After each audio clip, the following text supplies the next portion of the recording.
Om Salam Sejahtera, Assalamualaikum, Om Swastiastu, Namo Buddhaya, Salam Kebajikan. Kami dari tim SMP Bruder Pontianak, selamat menyaksikan.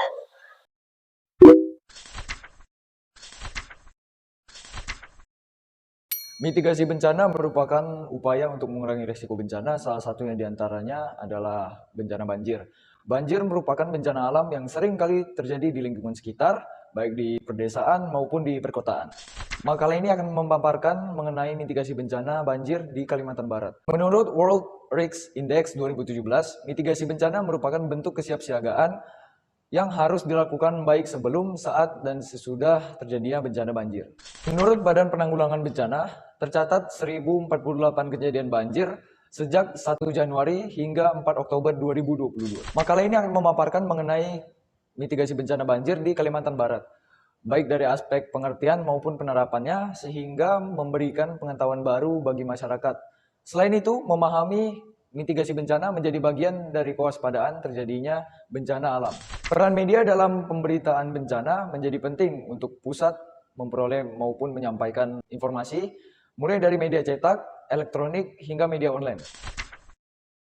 Tujuan penulisan makalah ini untuk menjelaskan tentang 1. Penyebab dan dampak banjir yang terjadi di Kalimantan Barat. Kedua, upaya yang telah pernah dilakukan untuk mengatasi banjir yang terjadi di Kalimantan Barat. Yang ketiga, pentingnya memahami mitigasi bencana banjir bagi masyarakat. Keempat, cara menerapkan konsep mitigasi bencana ketika banjir terjadi. Definisi bencana alam sebagaimana tertulis dalam buku Hermon lulusan PSL IPB Bogor 2009 Geografi halaman 156.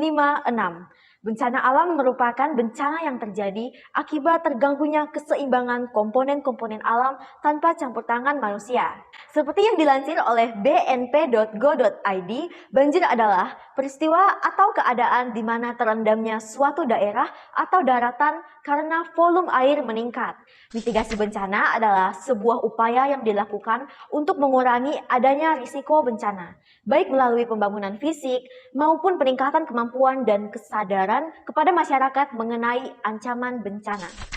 Tetap waspada dan ikuti arahan pihak yang berwenang saat terjadi bencana, serta bersegeralah dalam melakukan pemeriksaan ke fasilitas kesehatan yang tidak terdampak apabila mengalami gejala-gejala penyakit dan cedera saat melakukan evakuasi bencana. Metode analisis. Dalam menyusun makalah ini, kami menggunakan metode deskriptif, yaitu memaparkan penjelasan secara detail mengenai pokok bahasan. Dalam menerapkan metode deskriptif, kami melakukan beberapa pendekatan, yakni 1. Studi pustaka, yakni mencari dan mempelajari berbagai sumber tertulis seperti buku, pemberitaan media online, dan sebagainya. 2. Memetakan informasi, yakni memaparkan serta menyusun analisis dalam pembahasan sesuai rumusan masalah. 3. FGD atau Focus Group Discussion, yaitu diskusi antar anggota kelompok untuk menemukan kecocokan analisis yang akan dicantumkan. Penyebab banjir pertama yang paling sering terjadi di dalam lingkungan masyarakat adalah tersumbatnya sampah di parit, dikarenakan warga masyarakat seringkali membuang sampah tidak pada tempatnya, seperti buang sampah di jalanan, parit, tempat umum yang mengakibatkan tersumbatnya aliran air, sehingga saat hujan turun, air tidak mengalir dengan lancar dan terjadilah banjir. Penyebab selanjutnya adalah masyarakat sering menebang pohon secara sembarangan atau secara liar. Akibatnya, tanah di sekitar tidak dapat menyerap air dengan baik dan menyebabkan terjadinya banjir. Dampak di bidang perekonomian yang paling pertama kita rasakan ketika datang bencana banjir adalah lumpuhnya kegiatan jual beli. Tempat jual beli pada umumnya adalah pasar ataupun toko dan warung. Ketika bencana banjir tiba, pasar, toko, dan warung-warung terendam, maka tidak akan ada yang namanya kegiatan jual beli. Selanjutnya, dampak bencana banjir pada bidang sosial. Hilangnya kegiatan rutinitas para pemandu wisata dan tidak adanya aktivitas gotong royong untuk membersihkan jalur menuju lokasi ekowisata.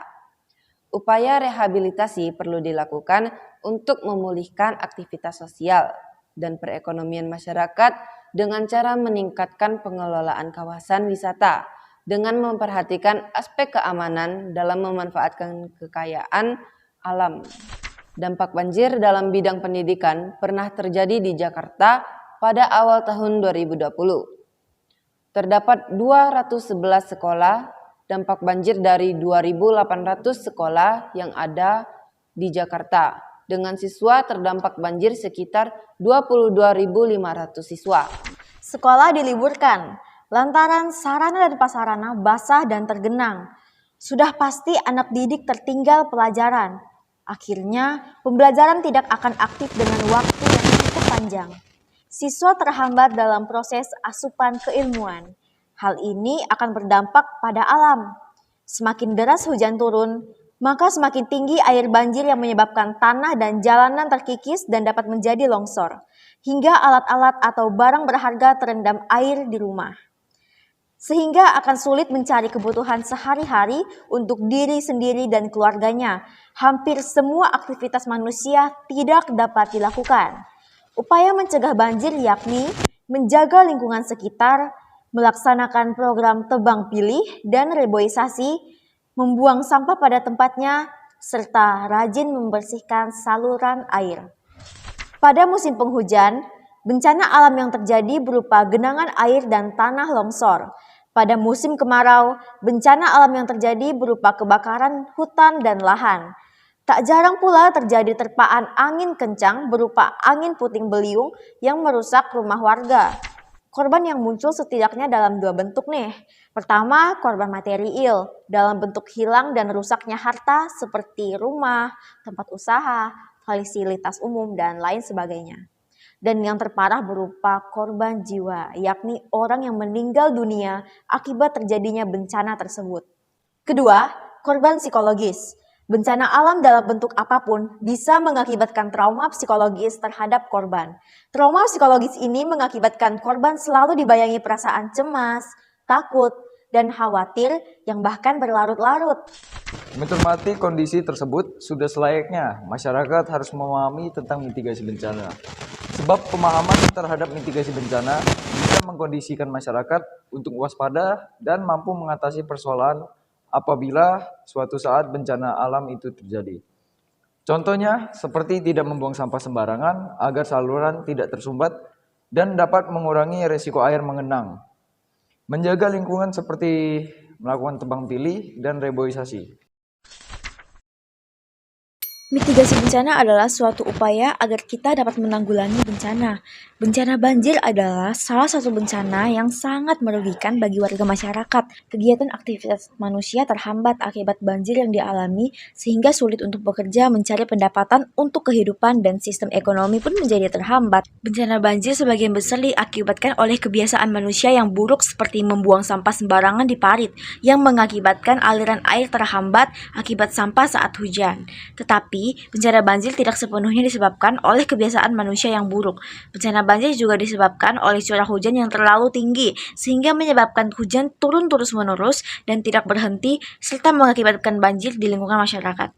Untuk menghindari hal-hal yang dapat menyebabkan banjir, memerlukan manusia untuk memperbaiki lingkungannya. Upaya yang dapat dilakukan oleh masyarakat seperti reboisasi atau penghijauan kembali, bergotong royong membersihkan parit, dan tidak menebang pohon secara liar atau secara sembarangan. Ada hal-hal yang dapat dilakukan warga masyarakat untuk menghindari hal-hal darurat seperti menyiapkan obat-obatan untuk mengobati warga masyarakat yang terjangkit penyakit akibat banjir yang terjadi, karena biasanya banjir yang merendam wilayah sekitar merupakan air yang tidak bersih. Maka dari itu, warga masyarakat di Kalimantan Barat harus melakukan mitigasi bencana untuk wilayah saat ini, terutama mitigasi bencana banjir yang sering terjadi di Kalimantan Barat. Nah, sekian presentasi makalah kami. Terima kasih.